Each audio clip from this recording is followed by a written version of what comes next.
Afternoon லஞ்சுக்கு நண்டு gravy வேணும்னு சின்னண்ணா காலையில பஜாருக்கு போயிட்டு நண்டெல்லாம் வாங்கிட்டு வந்திருந்தாங்க. எங்கள் வீட்டில் ஃபுட் ஐட்டம்ஸ் எல்லாம் மோஸ்ட்லி நல்லா ஸ்பைசியாக தான் இருக்கும். அதே நான்வெஜ்னு வரப்போ இன்னும் கொஞ்சம் ஸ்பைஸ் எக்ஸ்ட்ராவே சேர்த்து தான் செய்வோம். அப்போ தான் நான்வெஜ் சாப்பிட்ட ஃபீல் இருக்குன்றதுனால கொஞ்சம் எக்ஸ்ட்ராவே சேர்த்து செய்கிறது. இன்றைக்கி ஆந்திரா ஸ்டைல் நண்டு கிரேவி செய்ய போகிறேன். இந்த கிரேவிக்கு மெயின் இம்பார்ட்டண்ட்டான ஒரு விஷயம்னு பார்த்தீங்கன்னா, இப்போ நம்ம ஃப்ரெஷ்ஷாக அரைக்கிற ட்ரை மசாலா தான். பேனில் 2 ஸ்பூன் தனியா, 8 கிராம்பு, 3 ஏலக்காய், 1 இன்ச் பட்டை சேர்த்துட்டு இதெல்லாம் பாதி வரப்பட்டதுக்கு அப்புறமா 1/4 இன்ச் அளவுக்கு கொப்பரை தேங்காய் சேர்த்துருக்கேன். இதெல்லாம் மிக்ஸி ஜாரில் ட்ரான்ஸ்ஃபர் பண்ணிவிட்டு ஒரு தடவை நல்லா அரைச்சி எடுத்ததுக்கு அப்புறமா 5 பல் பூண்டு சேர்த்து நல்லா நைஸாக அரைச்சி எடுத்துக்கணும். இப்போ கறி செய்யறதுக்காக எண்ணெய் சேர்த்துட்டு கருவேப்பிலை, பெரிய வெங்காயம், பச்சை மிளகாய், இஞ்சி, பூண்டு ஒன்றும் பாதியமாக நசிச்சு சேர்த்துருக்கேன். இது கூடவே கிரைண்ட் பண்ணி வச்சிருக்க தக்காளி சேர்த்துட்டு மஞ்சத்தூள், தேவையான அளவுக்கு உப்பு, காரத்துக்கேற்ப வரமிளகாய் தூள், நம்ம அரைச்சி வச்சிருக்க மசாலா சேர்த்துட்ட பிறகு நண்டு ஆட் பண்ணிக்கணும்.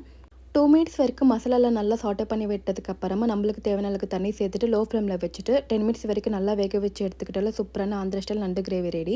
கண்டிப்பாக ட்ரை பண்ணி பாருங்கள். ரொம்ப ரொம்ப நல்லாயிருக்கும்.